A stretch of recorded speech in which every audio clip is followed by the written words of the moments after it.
Welcome to our YouTube channel. My name is Atul. आज हम लोग करेंगे नया सेशन स्टार्ट जो है क्लास 10 का chapter 1 chemical reactions and equation.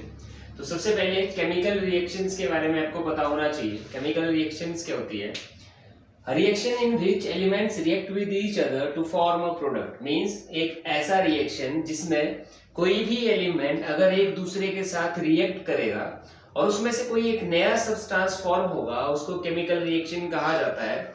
जैसे एग्जांपल ले लेते हैं। फॉर एग्जांपल हमारे पास कोई वाटर है, अगर हमने उसमें कुछ क्वांटिटी में शुगर ऐड कर दिए गए, उसको हम मिक्स करेंगे या हीट अप करेंगे तो एक नया सब्सटेंस हमें मिलेगा। जैसे कि उसको हम शुगर सिरप भी बोल सकते हैं या फिर शुगर वाटर भी बोल सकते हैं। तो उस टाइप की उस टाइप की रिएक्शंस को केमिकल रिएक्शन बोला जाता है। अब केमिकल इक्वेशन क्या होता है? जो भी हम केमिकल रिएक्शन करते हैं, जैसे कि हाइड्रोजन के साथ ऑक्सीजन को अगर हम रिएक्ट करवाएंगे तो हमारे पास वाटर बनता है। अब उस चीज को हमें सिंबॉलिक लिखना पड़ता है। जैसे कि हाइड्रोजन को H से डिनोट किया जाता है, ऑक्सीजन को O से डिनोट किया जाता है। तो मींस केमिकल इक्वेशन जो होती है वो सिंबॉलिक रिप्रेजेंटेशन होती है, जिसमें हम अलग अलग कंपाउंड्स को according to their symbol arrange करते हैं कि कौन सा रिएक्ट करेगा और वो रिएक्ट करके क्या चीज फॉर्म करेगी, हमें उस चीज के बारे में लिखना होता है। उसको केमिकल इक्वेशंस बोला जाएगा। सबसे पहले हमारी बेसिक जैसी डेफिनेशन थी कि केमिकल रिएक्शन होता क्या है, केमिकल इक्वेशन होता क्या है, ये काम कैसे करता है, इसके बारे में हम बात करेंगे। तो सबसे पहला टॉपिक हमारे पास आता है केमिकल रिएक्शन का ही, combination reaction.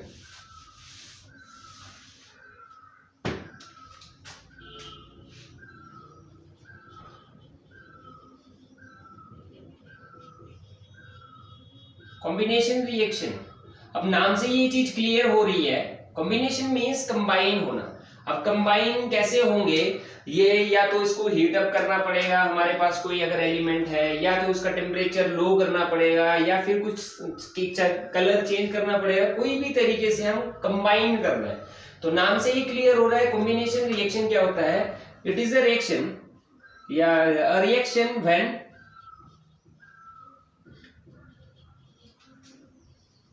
two or more reactants combine with each other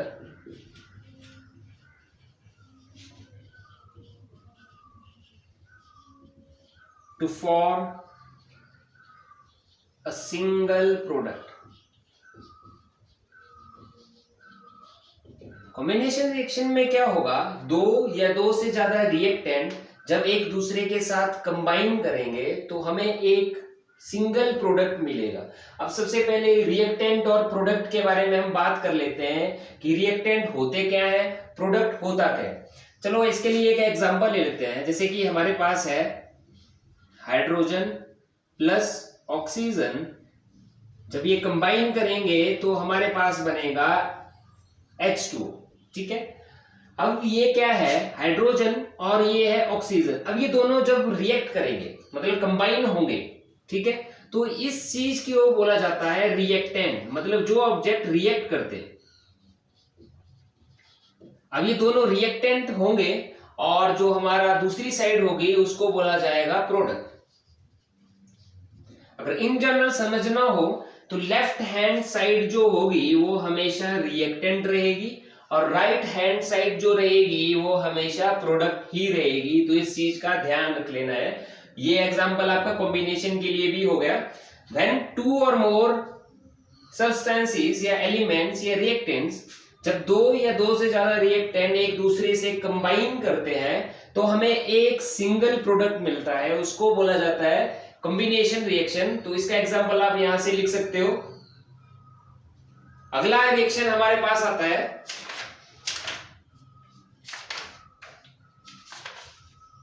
displacement reaction.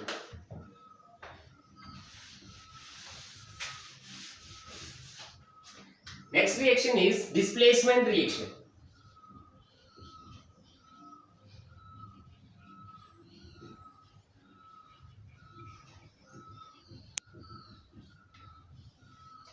अब डिस्प्लेसमेंट रिएक्शन से ये क्लियर हो रहा है कि कोई भी ऑब्जेक्ट दूसरे ऑब्जेक्ट को डिस्प्लेस करेगा।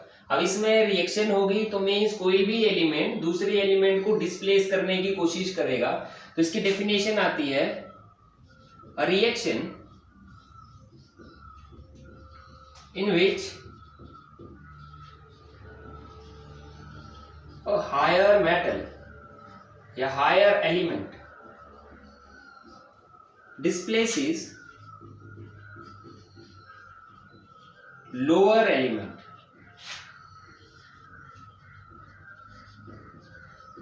in the presence of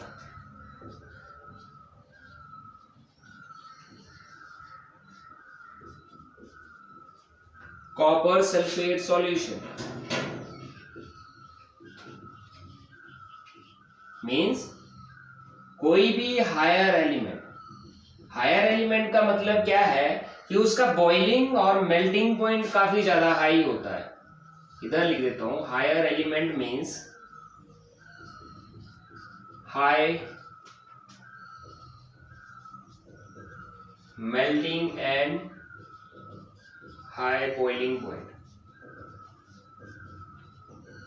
और वैसे ही लोअर एलिमेंट का क्या होगा, low melting and low boiling point. ठीक है, तो ऐसे ही अगर हम कोई रिएक्शन कर रहे हैं जिसमें हमारे पास दो सब्सटेंसेस है, एक सब्सटेंस ऐसा है कि जिसका मेल्टिंग और बॉइलिंग पॉइंट काफी ज्यादा हाई है, दूसरा सब्सटेंस ऐसा है कि जिसका मेल्टिंग और बॉइलिंग पॉइंट काफी ज्यादा लो है।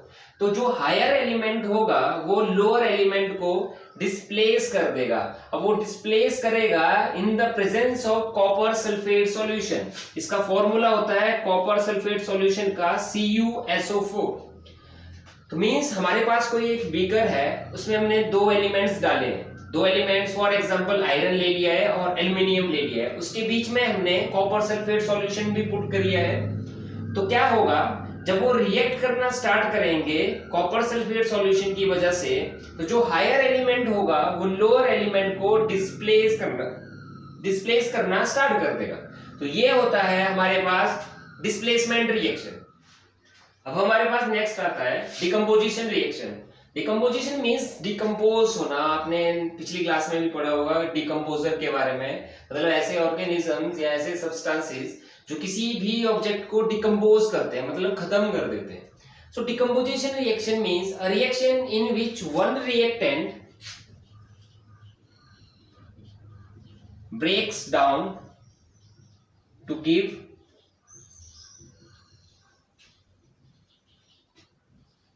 two or more product। अब डिकम्पोजिशन रिएक्शन जो है वो कॉम्बिनेशन रिएक्शन का बिल्कुल अपोजिट है। उसमें क्या होता था कि टू और मोर रिएक्टेंट्स मिलके एक नया प्रोडक्ट बनाते हैं, लेकिन इसमें क्या होता है, कोई एक सिंगल रिएक्टेंट होगा जो ब्रेक डाउन होके दो या दो से ज्यादा हमें प्रोडक्ट देगा, उसको बोला जाता है डिकम्पोजिशन रिएक्शन। इसका एग्जांपल वहीं से ले लेते हैं।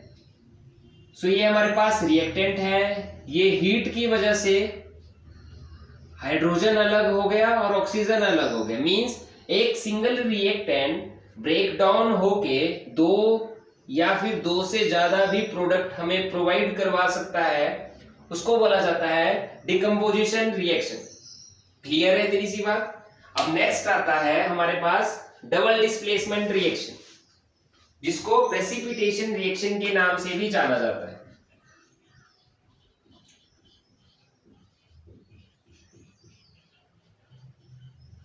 डबल डिस्प्लेसमेंट रिएक्शन, इसका दूसरा नाम है प्रेसिपिटेशन रिएक्शन।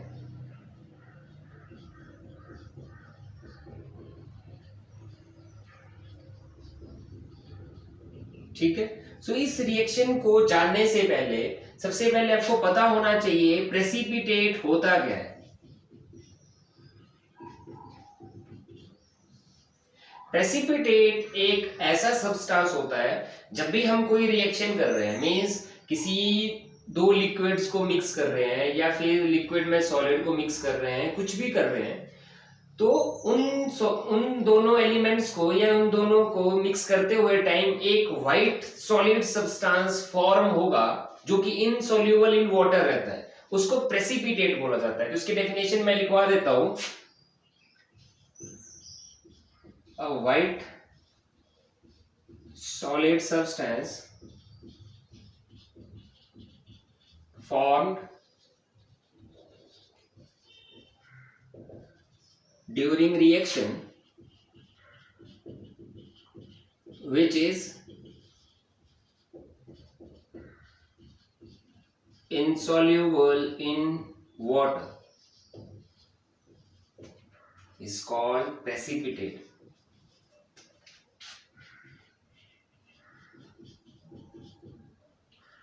मीन्स ऐसा सब्सटेंस, जब भी हम कोई भी केमिकल रिएक्शन कर रहे हैं तो उस केमिकल रिएक्शन करते हुए टाइम कोई ऐसा सब्सटेंस फॉर्म हो जाता है जो कि व्हाइट कलर का है और वो सॉलिड फॉर्म में होता है। सॉलिड फॉर्म का मीन ये है कि वो वाटर में सॉल्यूबल नहीं रहेगा, तो वो होता है हमारे पास प्रेसिपिटेट। तो यहीं से हम प्रेसिपिटेशन रिएक्शन की या फिर डबल डिस्प्लेसमेंट रिएक्शन की डेफिनेशन बना सकते हैं। तो क्या बनेगा, when a precipitate forms during the reaction is known as precipitation reaction या फिर डबल डिस्प्लेसमेंट रिएक्शन। क्लियर है इतनी सी बात। सो कई बार एग्जाम में क्या होता है कि डबल डिस्प्लेसमेंट रिएक्शन के नाम से भी आ जाता है, कई बार ये प्रेसिपिटेशन रिएक्शन के नाम से भी आ जाता है, तो दोनों एक ही बात है। तो सबसे पहले प्रेसिपिटेट के बारे में अच्छे से नॉलेज देख लेना कि प्रेसिपिटेट होता क्या है, कैसे फॉर्म होता है, सॉलिड है, लिक्विड है, गैस है, इसका कलर कौन सा है, वाटर में सॉल्यूबल है या नहीं है। तो वहीं से फिर हम इनकी डेफिनेशन भी निकाल सकते हैं अगर आपको प्रेसिपिटेट के बारे में अच्छे से पता होगा तो। सो आई होप आपको वीडियो अच्छा लगा होगा। So like, share and subscribe. Thank you so much.